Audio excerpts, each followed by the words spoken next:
ابو بکر کون ہے؟ امام ذہبی فرماتے ہیں ما خلق ابو بکر الا للرسول صلی اللہ علیہ وسلم، فرمایا ہر کوئی اللہ پیدا کرتا ہے کسی کی وجہ سے، ابو بکر کی ذات کو پیدا کیا گیا حضور پاک کی رفاقت کی وجہ سے۔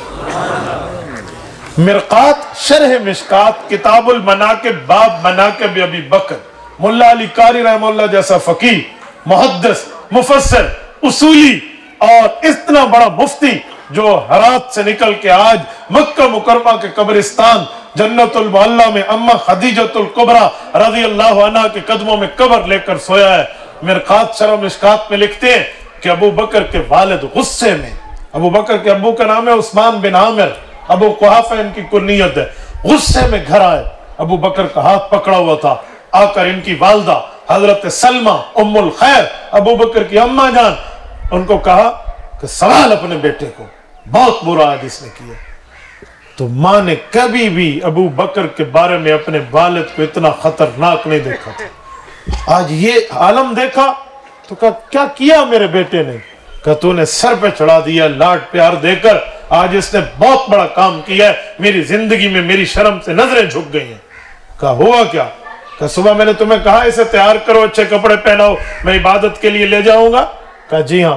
ہوا یہ تھا کہ عبادت میں بت خانے میں جانا تھا، تو کہا بچے کو اچھے کپڑے پہنا کر تیار کرو، میں ساتھ لے جاؤں گا۔ ابو بکر ساتھ گئے تھے، جب ادھر گئے تو بت توڑ کے واپس آئے تھے۔ اب ان کا والد بظاہر تو بت پرستی میں ہے شروع میں، اور جس کو خدا مانا جا رہا ہے یہ اس کو توڑ رہا ہے، تو کتنی بڑی بات ہوئی۔ تو کہا کیا کیا، کیسے توڑا؟ کہا میں تو ایک جگہ عبادت میں مشغول تھا، میں نے اسے بت کے پاس چھوڑ دیا کہ ہو سکتا ہے یہ ان کے ساتھ کوئی عبادت کی کوئی ریلیشن شپ شروع کر دے۔ تو کہا اس نے اسے کہا کہ مجھے بھوک لگی ہے، مجھے کھانا کھلا، جواب ندارد۔ کہا مجھے پیاس لگی ہے، مجھے پانی پلا، کوئی جواب نہیں ہے۔ کہا اچھا میرے کپڑے پرانے ہیں، مجھے کوئی نئے کپڑے لے کے دے، جواب ندارد۔ جب یہ تین چیزوں پہ ابو بکر مایوس ہوئے کہ کوئی جواب نہیں ہے، تو کہا اچھا پھر اپنی خیر بنا، ایک پتھر اٹھایا اور دے مارا، وہ ٹکڑے ٹکڑے ہوا۔ باپ نے کہا یہ تو غضب کر دیا، کہا یہ ہوا۔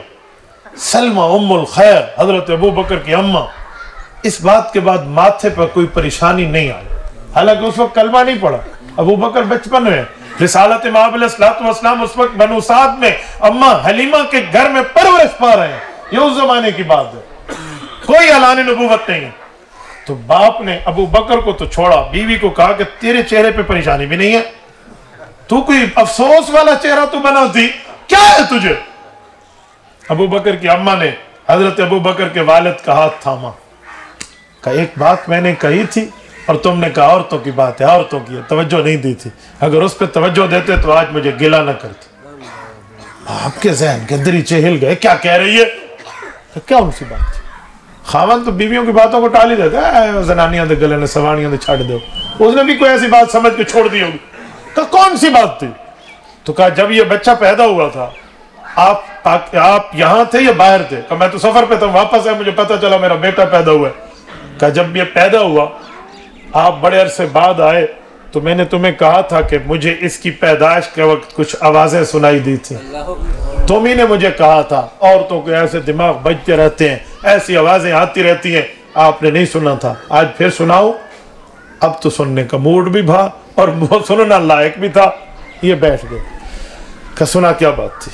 کہ جب یہ بچہ پیدا ہوا نا تو مجھے کان میں فرشتوں کی گویا آوازیں آئیں، یا امت اللہ بالتحقیق ابشری بالولد العتیق اسمہ فی السماء صدیق ولمحمد صلی اللہ علیہ وسلم صاحب و رفیق۔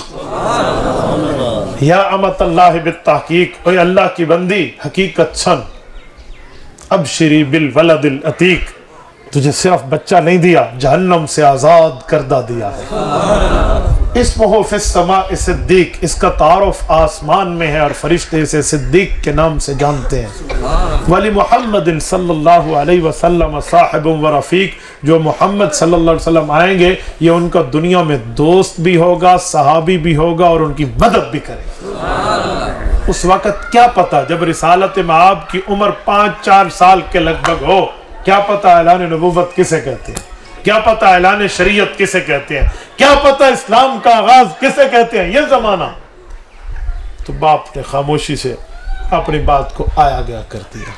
یہ میری بات کا مطلب امام ذہبی والی بات کہ ابو بکر پیدا ہی رسول اللہ کی نصرت کے لیے کیا گیا.